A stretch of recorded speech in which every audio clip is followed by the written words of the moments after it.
Yo, what's up with y'all, man? I hope you're doing good. If you're new and you're a fan of the NBA, subscribe to this channel. So let's get straight into it. Money longer, shut up bros, and keep my eyes in the sky, cause that's where I'm moving. Say they wanna read my mind.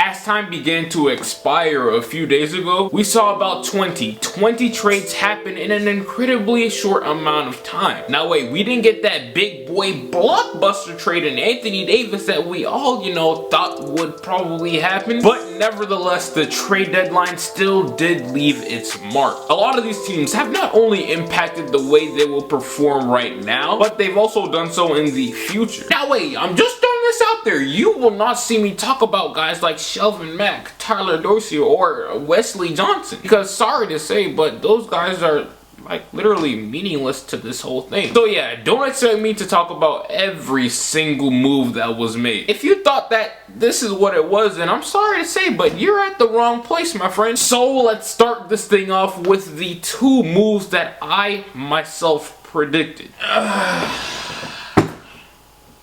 I do this, bro. Hold on, wait. Before that, actually, I believe that the 76ers were the ones to basically force Toronto and Milwaukee to make a move and do what they did in such a short amount of time. This sort of reminds me of the domino effect, as one piece made a move that basically forced the others to make some moves too. And some of the moves Philly made in particularly made multiple people, players, and organizations gain a whole new perspective and find a whole new purpose and goal for the rest of this season. The 76ers were a key player and were in the middle of almost every move that was made. And they were only in the middle of a lot of things because they want to go all in this year. And because of that, they're willing to give up future assets just to juice up their roster right now. Now this move, actually, these three moves that Philly made this year, giving up Sarge and Covington for Butler, and essentially giving up Landry Shamet, 2 second rounders, and ouch, that 2021 Miami Heat pick for Tobias Harris, Boban, and Mike Scott. And then after that, they went ahead and made even more moves. They went ahead and ended up ending Markelle Fultz' career as a Sixer and got Jonathan Simmons and also an OKC pick in return. Then shortly after that, they went ahead and scooped up James Ennis. So many new additions were added to this roster. And yeah, they're looking pretty intimidating right now. They've now seriously corralled and bunched up an intimidating group of players who are all all-star worthy guys. They and Golden State are the only two teams in the entire league right now that have 5. Golden State has 5.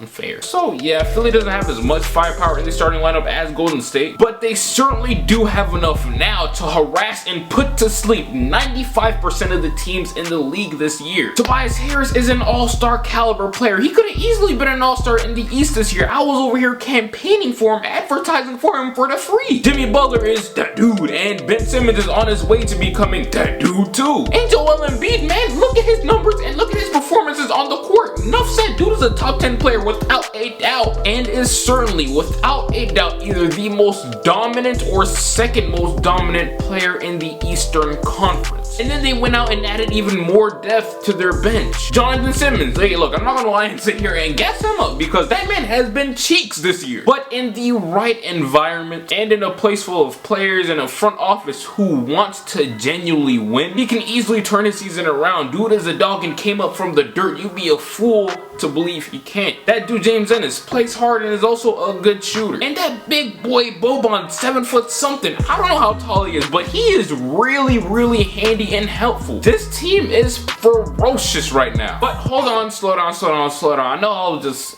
extra hype, but the thing about them and this team and their future that I'm not too sure about is the offseason, how things could pan out for them then. Jimmy Butler is a free agent and he could honestly leave, and so could Tobias Harris. And if that was to happen, then that would mean they gave up multiple assets, future assets, great, important, valuable assets just for no reason. If those two were to leave, then that would mean that they would only be getting a few good months of glory out of their assets. What happens in the postseason, in my opinion, will be the thing that determines the future of their pending free agents. Cause hey, if they're a first round or second round exit this year in the playoffs, then oh yeah, Jimmy is for sure out of there. But if they at least make the Eastern Conference Finals this year, then they would be taking a huge step in the right direction. And that alone could force Jimmy Butler and Tobias Harris to re-sign with this team in such a great position. Now let's slow down for a second, okay? Breathe. I'm not supposed to be the only one breathing. You too, man, you too! Now let's shift point of views and check up on how the other teams in the East were affected. The Bucks got an absolute steal in Nikola Mirotic. The addition of him on their roster just juices up and enhances their identity and what they do. Nikola Mirotic this year so far has been having a career season, the best of his life. So that means that the Bucks just got even more tougher to beat than they already were. The addition of Nikola Mirotic sort of gives them insurance for the playoffs. Milwaukee now has more players to rely on if another decides to fold and is too scared of the moment. Shifting views once again to the the New Orleans Pelicans. What are you doing, Dell Demps? They get Stanley Johnson. Okay, I can understand for teams wanting to have him, I guess, on their roster. He is an intriguing player only because of his size, his build, and his frame. But other than that, that's it. They could have and should have gotten way more, well, not way more, but just get something better than they got for Nikola Mirotic. Shifting views once again to the trade that this guy predicted. Many may not understand the cause or reason for this trade at all yet, but that's okay because I expect a lot of people to not know why they traded for him right now. Just trust me on this, alright? I got that feeling again, and when I get that feeling, you better listen. You will see the value of Marc Gasol in the playoffs. Before I venture off to a bunch of other teams, I just want to say that holy hell, Philly! Them dudes rearranged a lot on the trade deadline. They freed Fultz, and now if he ever gets healthy, he has a great opportunity to flourish and blossom. Back to the player he once was, and possibly even better than before. Coming into the league as a #1 overall pick, he disappointed a lot of people. He disappointed his fan base. He disappointed all the people who believed in him, and he also disappointed himself. Going through all of that and hearing about whispers on what possibly happened to your shoulder or whatever takes a lot out of your mental. And now that he's in Orlando, he has all the time in the world to recuperate and reinvent not only his mental but his game and his shot. Markelle got traded, and this is exactly what he wanted just a few months ago. Now the ball is in his court. There's nothing nobody else can do but him and his physicians, I guess. There's absolutely no guard in Orlando right now who are threatening him for his minutes and giving him a run for his money on the court. Shifting views again to the Los Angeles Clippers. They pulled the white flag out from behind their back last minute. But right before they did that, they came to a realization that one of their future assets were going to be in jeopardy if they wanted to make the playoffs. And obviously they did not want that to happen. A first round exit would not be worth losing a potential top 10 pick. So they called it quits once they saw some slippage in the standings. They let go of Gortat, Avery Bradley, Tobias Harris, and Boban. For those two last players, Tobias Harris and Boban Marjanovic, they got a bunch of picks and a young player package for those two, but let's focus on one of those assets that they received back, the Miami Heat pick. Now if you've been around my channel since at least the summer, you might remember this video right here, started in the league. Now let's talk about that 2021 Miami Heat pick that a lot of people sleep on. I don't know if you guys have noticed or not, but in the year 2021, the one and done rule could end in the NBA, and that means that the top tier players in college and high school would be all in one draft. So the year 2021 could be absolutely loaded. And what helps the 76ers case is the fact that the Miami Heat seem to have an unsure, questionable future. Nobody on that team really stands out. Goran Dragic is 32 years old. Hassan Whiteside is buns. So the Miami Heat could be headed into a rebuild these next few years. And that's why that 2021 pick that Philly has is very valuable. So to come to a conclusion, the 76ers originally took that pick from the Phoenix Suns, and here they are using it as an asset to get an impact piece right now. But that pick has has a lot of value and could turn into something really special, especially since the Miami Heat haven't made any progress as an organization as a whole at all yet. So by the Clippers taking a step back, once they miss the playoffs, they will be sabotaging the Boston Celtics plan of packaging the Los Angeles Clippers pick for Anthony Davis. So if we're being realistic here, the Clippers are going to have the rights to their own pick again, and they themselves can potentially throw an offer at New Orleans if the opportunity approaches itself once the time has come. Great move, really smart move. But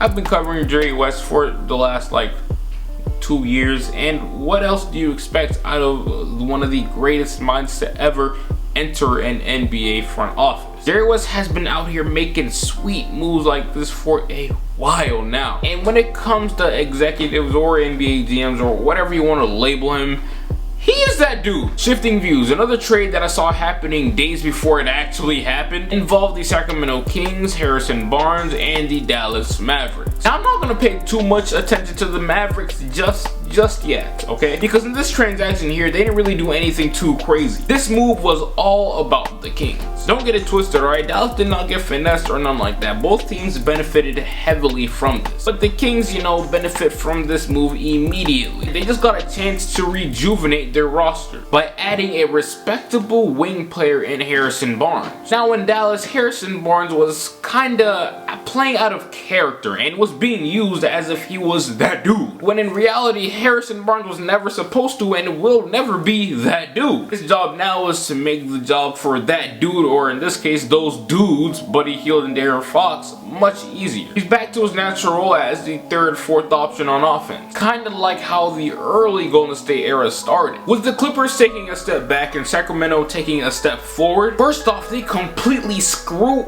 up and tear up the Boston Celtics plans and the value of their stored assets. Sacramento was supposed to suck and the Clippers were supposed to be good, but these two teams are doing the complete opposite. Now for the Sacramento Kings to make a real playoff push, all it takes is a quick little slip up from the Portland Trailblazers, the Utah Jazz, and as of late, the San Antonio Spurs. One wrong move can turn to 2 and 2 can turn to 3, and before you know it, Sacramento will be in the playoffs. This was not only a great move for now, but also going into the future and beyond. Now back to the Dallas Mavericks. They, just like the Clippers, took time during the trade deadline to set themselves up perfectly for the future. The Mavs sacrificed cap space in order to land freaking Kristaps Porzingis and did a cap relief move just a few days later to recover from all the cap that they ate up with that Kristaps trade, so they could have a lot more wiggle room in the crowded free agency pool this summer. And honestly, the Mavs, Mark Cuban,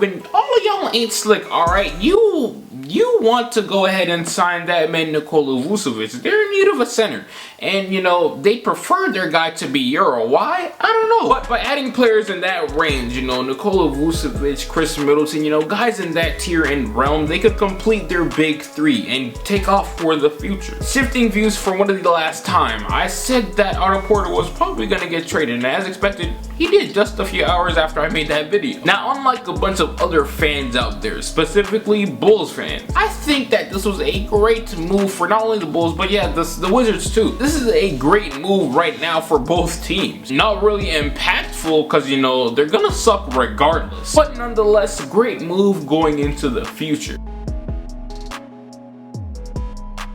The common theme that I've been seeing teams try to acquire and gain this trade deadline was cap space, knowing that arguably 3 of the top 10 players in the world and many more all-star level players are going to be up for grabs. Now because of that, teams like the Knicks, Mavs, Clippers have taken a bet against themselves and added their name into the mix. This trade deadline was the first seed planted to many great things in the future. Whether it be embracing the tank, freeing up cap space, or acquiring key pieces, almost every single one of these moves will leave a long-lasting effect. But this is the end of the video, man. I really do appreciate you for taking time out of your sweet precious day to come here and watch me talk about basketball once again. Like I said, if you're new, subscribe, share this video, make sure you leave a like, and also comment down below. Make sure you leave your thoughts and all that and your feelings in the comment section. Leave a like, share, let me know what you think, and I appreciate you guys for watching. But until then, I'll get right with you. No way, no way. Remember back when I couldn't get a play. No home, I ain't have a place to stay. I got to work, made the surf free the way. Told my girl who'd ever thought.